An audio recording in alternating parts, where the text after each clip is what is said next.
So now it's over to you. This was always destined to be a conversation. We've got a microphone in the room. We're going to have to share that microphone, so that means that you have to be prompt with your question, make it as rich as possible, so be prompt with your question and I'll get you to start. Thank you. Thanks very much. David Adams from ACOM. Martin, thanks firstly to all the speakers, great. Martin, I picked up your comment on the third-party applications running off open data for public transport in London, I think. Do we have open data for transport in Sydney? Yes. Public transport? That's good. Keen to hear the address for it. And do we have it for traffic as well as public transport? And if not, could we get it? Thank you very much. Great question. The next question is way up the back. Martin. Well, the answer on the transport stuff is yes. There'll be people in this room who might know more about where we're up to on the traffic side of things, but certainly the Department of Transport has actually been doing some quite interesting work trying to use their data to get people to build some new apps. Yep. I think, I don't know whether there's folks here who've been involved in that. The answer is yes. Yes. If you go to the Department of Transport, you'll find quite a lot of that stuff is already out there. Health have been doing the same thing. It was quite New South Wales Health. Can I just add to this? It was quite interesting. I was in the Land Transport Authority in Singapore last week. It's a mind-blowing thing. But what was interesting, and I think a flaw in their approach, which we can do better than, is that it was all about cameras focused on hotspots and interventions. They had very little capacity to allow people to ring them up or send an email or any interactive stuff. It wasn't in their mindset at this point in time. So even though they were brilliant at doing all sorts of kind of top-down technology to organize their city, they hadn't really created a kind of platform for people to participate in solving a lot of the problems. So I think maybe we learn from these experiences and can do better. That is actually part of that. I mean, and there are other people in this room who I know because I recognise them who are very deeply involved in this conversation. It's partly a reflection of the fact that for many people inside government, the open data movement is still largely about forms of control because that's what they do for a living. Whereas for people who are outside government, the whole point about open data is about not control, and it's about empowerment and allowing flow, if you like. And that's the part of the cultural challenge we've got. We'll take the question up the back. I'm Harry Goplani. I have a question for Tim. I think you gave a very good overview of what's happening in France, Canada, and Singapore. And you also gave us a good rundown of what's happening in Parramatta Road and other places. You mentioned very well that over there, government is listening to the drivers and something is happening and there's a smooth flow of traffic, I suppose. When do you think that will happen here? I thought maybe we had a government that always listens to drivers, I think that's political satire, by the way. No, so I picked it up. No, it's good. I've made a note. Thanks very much, It's a bit Welsh, Harry. but I think we're with you. I'm crushed now. Nobody laughed. But I think, look, I think the thing I'm really interested in is, on the one hand, and Martin addressed it very well, I think, there's this kind of technological stuff coming at us, and there's communities are using it in all sorts of ways, and then you've got the systems that we already have, who are it varies. Some of them are responding not at all. Some of them are responding in a very creative fashion, and there's a mixture in between. I was very struck by the experience of the National Broadband Network. Let's just say it out loud. It was clear to me part of the problem of the transformation that could be brought about by it has been the uncertainty about whether it'll actually happen at all, so that the public sector and the private sector are not redesigning their services as much as you'd expect because they just don't know if it's going to happen. Can I get your thoughts on that, Sam? Do you think... But the punchline, sorry, Deb, the punchline was that what I think is the prior order, the thing that's really important is where can people in business, SMEs out there get examples? Where can they, this conversation is great. Where can they get examples of what you can do? The show and tell aspect is pretty critical to transforming what people do, I think. Do you want to jump in, one of you guys?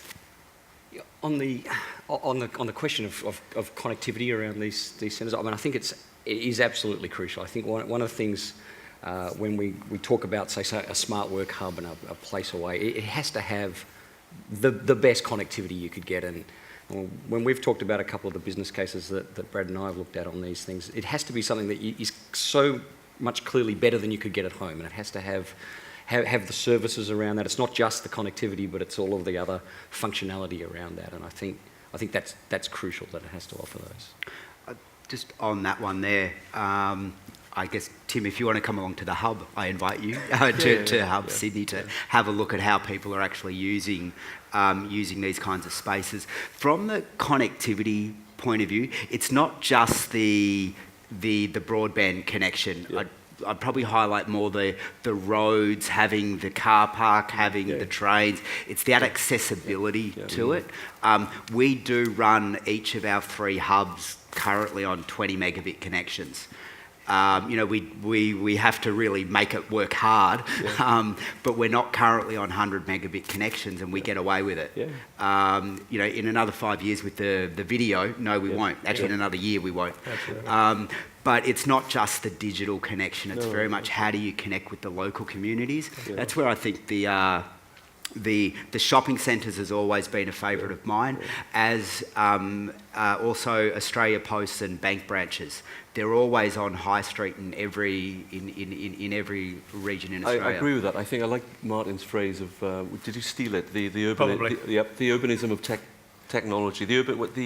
Digital urbanism. Digital urbanism. I think this coming together of places as they are and work practices as they are, and then the way in which we engage with this stuff. So it's the conventional, the existing, and the new. How are we mixing these things up, I think, is the most interesting. Can I take a call? This gentleman here in the centre has the call, and then over there's a lady with a dark coloured T-shirt on. She's going to be the next one. So you go ahead. Terry Lee Williams, City of Sydney. A little clarification on data, because I happen to be with the Chief Executive of Roads and Maritime Services this afternoon, and he was explaining that 70% of their data that they pass on to the public actually comes out of the GPS systems of drivers, which gets fed back through the system and onto their website, Very good. which you can track on your phone anytime. So that was that. One of the things that we deal with at the city, and we provide digital hubs all over the place, we're actually turning all our libraries just into digital hubs because it's about access. A lot of people can't afford to have the access, so we provide it. But the challenge that we have in government is something that you don't get in the private sector as much, is that we have to comply with so much legislation about access, privacy, data protection. Even though people opt in, we still get questions about it. So that sort of overlay of bureaucracy and legislation, which is still really from last century, hasn't caught up to allow us to move as fast as we would like to do, because it's actually cheaper for government to go digital and talk to the people than it is to try and work it out yourselves. But you just have so many overlays over the top. So I'm just wondering if there's any feeling there about how you get some sort of national legislative framework that responds to this, so that when you're in trouble as a government, you've got some protection rather than having something to hide behind. Can I start with Martin on this one? Because it's so interesting to hear that the Department of Premier and Cabinet is looking to detonate the way that it's been doing business and start afresh. So if they can do it... That was exactly my line, I have to say. Good heavens, I thought to myself. Couple of quick comments. It seems to me that inside government, you're going to deal with that problem better if you start with the proposition, how can we create the regulatory and surrounding environment such that it makes this stuff happen and work?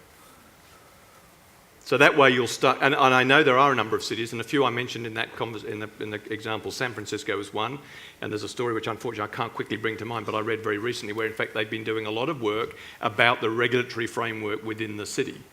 So part of the digital city phenomenon is about the basic work of government, the regulatory side, having to get its head around what do we have to do to shift the framework within which this stuff happens. So if that's your mindset, you will make progress. You will start to either peel those layers away or create layers that are more empowering and more useful to you than the ones that you've inherited. But if you start the conversation from the notion that the regulatory framework is either a barrier or is in fact in some cases, and I think I'm not being too unkind here, a convenient obstacle that you want to put in the way of a set of changes that don't suit your particular set of vested interests, then you're not going to make much progress and you'll get the problem. So I think the point you're making is a very important one, that the digital city dimension is not about lots of broadband, lots of wireless connectivity, although it's about all of those things. It's actually about very, very core, fundamental, traditional things that governments do, which is regulate, make policy, set visions, all that kind of nonsense. And actually, to be very fair, and we've said this in the paper, I think the City of Sydney is doing a pretty damn good job at the moment of pushing that pushing that line. But it's about the mindset you start with. And I have to say, some of the mindset around regulation, privacy and all the rest of it is not a mindset that is determined to try and make this thing happen. It's actually, to some extent, about how we can make it not happen. It's really interesting. I knew that there was, when I was doing a lot of consultancy around digital strategies, the dreadful moment would arrive when the chief executives would say what we need is a social media strategy. And you knew that it was the end of openness and engagement, actually. But Terry, you would be delighted to hear that commended in We the City is indeed much of the work of the city, because it does exactly what I think a public body should do to try and provide platforms for this stuff to develop. Let's take this questioner here, and then we're moving over to the man in a beige jacket. He's next. And then after that, the lady with the red scarf. So that's how we're going to go. You go first. Kate McKenzie from UTS. A lot of work has been done to retrofit existing office buildings for greater environmental efficiency. If we're moving into a world where we work partly at home, partly at a smart hub, partly in a CBD office, how are we going to retrofit our homes? And what incentives do we need to make sure that happens? Is that part of your vision, Sam, or are you thinking that won't happen? Well, it's a question I hadn't thought about in terms of the homes. I mean, I guess there are kind of other programs around the homes, but I suppose the office building, as much as it looks like a large investment in an ecological footprint, it actually, on a per person basis, is quite an efficient way of getting work done, because it pulls so much energy. So it is a bit of an issue, I guess, to think about what happens when we move that back to the home. I guess there's the savings in transport to get there that we can bank as a positive, and then there's some other negatives around energy. But I also think that these third spaces have to play a bit of a role of both. They should take the travel saving, and then they should also do the pooling effect and the collaborative consumption of that energy to net it out. I haven't done the accounting yet on how it all adds up, and I think that is through the value chain needs to be looked at. So Brad, what actually happens when you build a space and people come to it from closer in to where they live? Do they stay there for a very long time and not go home? Or do you just translate their long day into a day that's closer to home, or do they go home and take up work at home as well? I think what you'll find is that they will do more of their work in the work hub. I think it was a real error defining teleworkers working from home.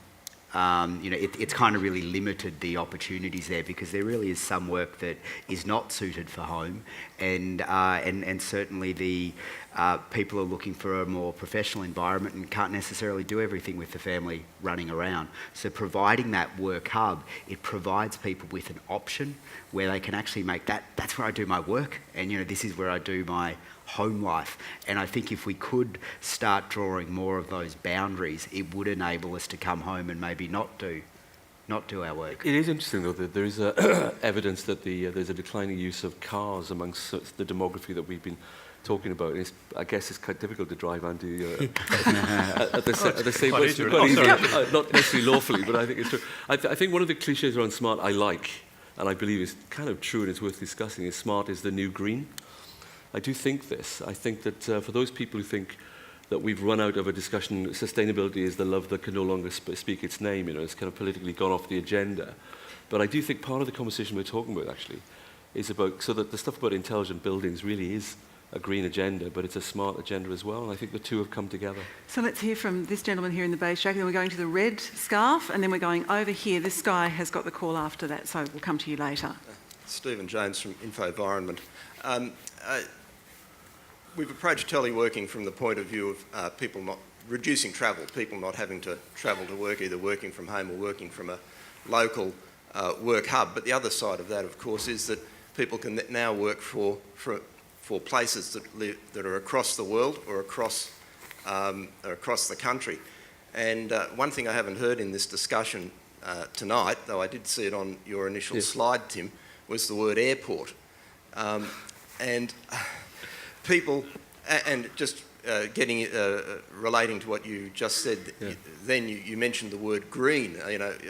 Something like 10 or 15 years ago, I did some sums on the amount of CO2 that can be saved by teleworking from the Central Coast, and it was very impressive. Yeah. But you can blow all of that in one trip to head office if you happen to be contracting with someone in Dallas or New York or somewhere like this. So I guess I'd say that there's a question mark about the greenness, though in your day-to-day life you can be more green. Yeah.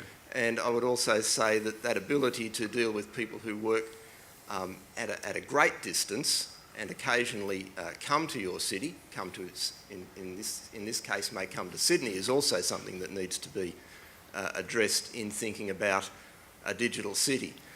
The other thing I'd just make an observation that I note that all of your points of reference in the slides were New York, London, Paris, San Francisco, LA, Boston. The growing cities of the world are Shanghai, Chongqing, Sao Paulo, Lagos. I'm just wondering whether we've got a model that's already in the eclipse that we're looking at as lovely. Very good question. A cruelly intelligent point, if I might say so. I agree. It's interesting. I've just seen some interesting figures which sort of fit this. So the average age in Europe is 49. The average age in China is 39, and the average age in India is 29. So it kind of fits that we need to look for our examples of, especially if I'm talking about this demography of 25 to 34, other places have got completely different communities and models that we need to reflect on and learn from. I completely agree with that. But if I can just make the point though, but certainly if you go in some of the big cities in India, so Mumbai, Bangalore, Delhi, you will find that there is I think, an even more energetic conversation and practice around new forms of flexible working for a number of reasons. One is because they are, in fact, particularly if you take either tablets or particularly mobile phones, hyper-connected. We've got more phones than people. Obviously not very many laptops, but who cares about them anymore? And the truth is that, in fact, if you go to the big cities, there's a lot of experimentation about how you use technology to get yourself capable of living in cities which, in fact, physically, Seoul is another example. So, in fact, the smart work story that I told that we kicked off in Amsterdam is now proliferating in Seoul, where the metropolitan government is going to either build or lease about 450 smart work centres across the entire metropolitan region of Seoul, which has the population of Australia. It's about 20 million people, largely because they're already, and Seoul perhaps is slightly different. Seoul is a little different from Lagos, I absolutely understand that point. But what I'm saying is in some of the developing parts of the world that certainly I'm interested in and we work in Asia, the conversations that we're having here are very, very lively and in fact are being pushed even harder and in a sense more creatively because they've already taken a number of leaps, particularly in relation to mobility and broadband, which we still seem to be struggling with. I'll take your question and then we're coming over here to this gentleman with the dark jacket. Hi, I'm Michelle Williams from ADI Action. My question relates, Jaron Lanier is in town at the moment talking about the digital revolution being the cause of increased inequality throughout the world. I know it's been touched on, but I just wanted to get a bit more of your thoughts on what you think is the future. Well, I know Tim would jump at that because that was one of your slides, but I'll come to you if I may, because you were the one who talked about what was the word that you actually used? Building a better society that was better for society. We could be better. Do you want to jump at that? Brad doesn't want to build a better society. I didn't hear that. One hub at a time. Let me see. I'll have a crack at answering that in just in sharing. When I go into a hub Melbourne or a hub Sydney, I guess I see people working in a fashion where they are happier, they are healthier. There was actually a really interesting article a couple of weeks ago where we were looking at, well, what is the healthiness of people working in a more collaborative, in a more open, in a more autonomous fashion, like they do in collaborative working environments. And it was really interesting, well, what are the health effects of that? I know that's kind of putting my angle on your question, but when we're working in a more open fashion, we can be more compassionate to those people around us. Sam, I'll have a little bit of a go at it. I think there's something about the digital the digital side of the economy. I'm not sure if there's such a thing as a digital economy and a non-digital economy. It's just an economy, right? But there is something about the fact that business models that exist in the physical world are normally governed by the laws of nature, and everything comes on a normal distribution, and that's how kind of resources get allocated and winners and losers are sorted out. But in the digital world, where businesses are so infinitely scalable that it's almost a winner-takes-all environment. So there's no point making a second Facebook and saying, I'm going to take on Facebook, or Google's trying it, I guess, but you're not going to be able to go and do that. Someone gets the idea right, it scales so quickly and so rapidly digitally that it becomes the dominant player. And I guess even at a micro level that happens as well, because this international aspect that you mentioned before, one of the other questions, was that people can actually do business set up in Newcastle, but they're not thinking, I need to sell to the hunter. They're thinking Australia, they're thinking the world, right? And they've got a client suddenly kind of finds them on a website and registers, and they're on the other side of the world, and they're global businesses from day one. So the winners win big, which I think drives this inequality aspect a little bit. And I guess that's where we have to have other policies to spread those wins and I guess redistribute. See, I'm really interested in this because I don't know the answer to it. I think that on the one hand, I've been quite shocked recently. My reading, if you read Enrico Moretti's book about the new geography of jobs, where the knowledge economy is associated with a centralization of wealth, that actually the agglomeration has been going to fewer and fewer places. And we've seen it in Sydney, it's no question.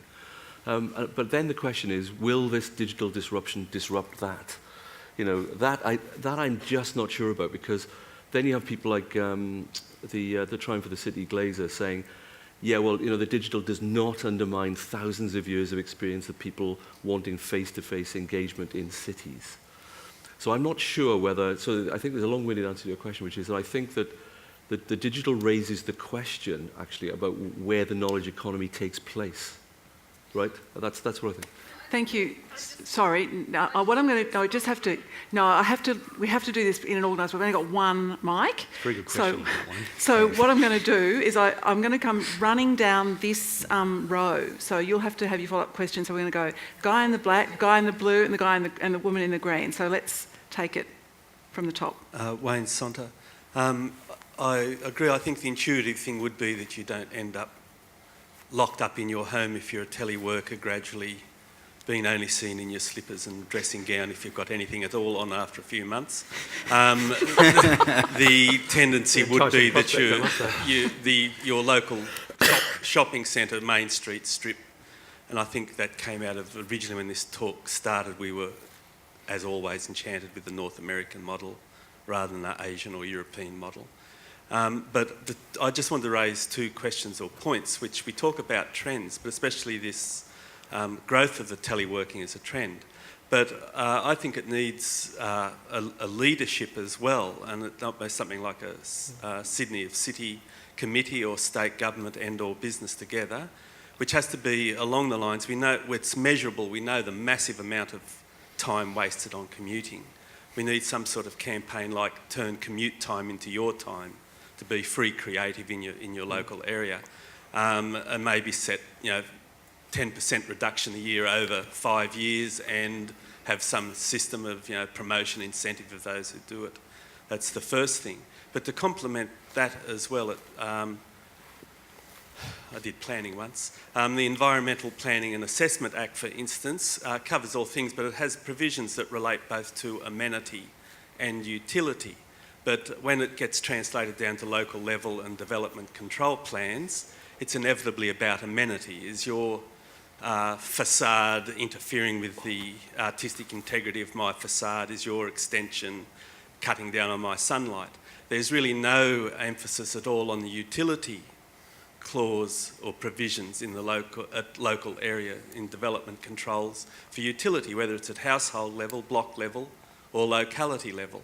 Yet all the things that would be required for a more decentralised work mode are obviously turning what's dormitory space into working space. And we need to also be looking at those sorts of provisions to enable this to flow, as opposed to what you say, barriers and even unwillingness to really commit to what this means. Thanks. Thank you very much, Wayne. And I'll get Sam to comment on that. I mean, you know, the idea of marketing this, marketing this more proactively to widen the level of understanding of the possibilities. Is Wayne onto something? Yeah, I think he is. I think it's actually about kind of building awareness, and I think I sort of go back to that earlier point I made about there's an aspect for management and for the way in which people work together to understand that the current mode of working isn't the only mode that's going to be effective in getting outcomes, and I think that's where a lot of the kind of education and capability building around it's required. And does that build demand for the sorts of ways that you can invest in, I guess, if you're putting bucks behind it?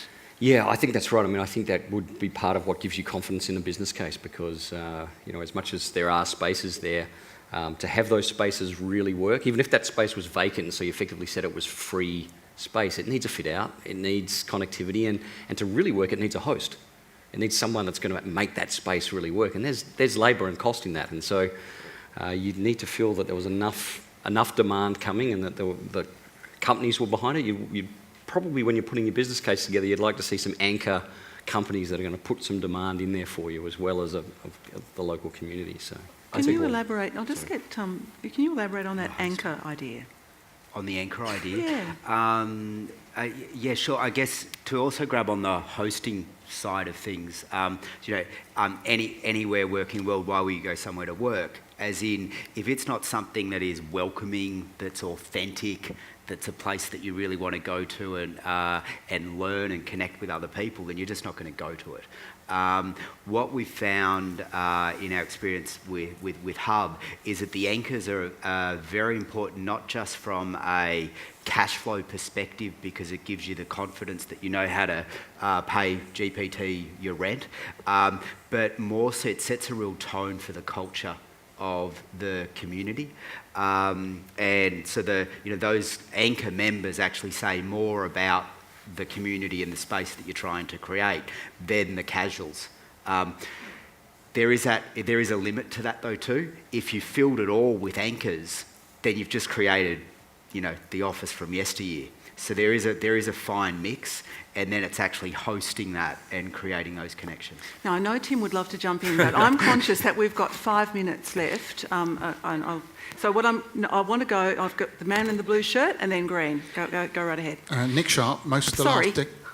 Nick Sharp. Most of the last decade, I was working as a computer network engineer for the Asia Pacific network of a major Japanese headquartered multinational. I did so out of the little-known Tokyo suburb called Curl, and it worked very effectively.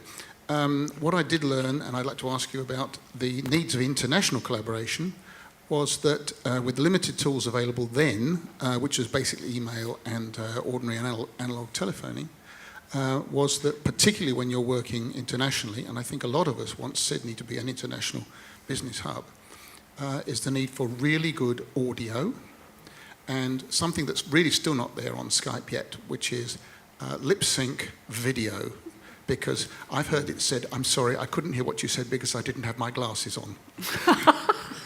That's lovely. Seeing the lip whilst being exactly in sync with the speech is very important.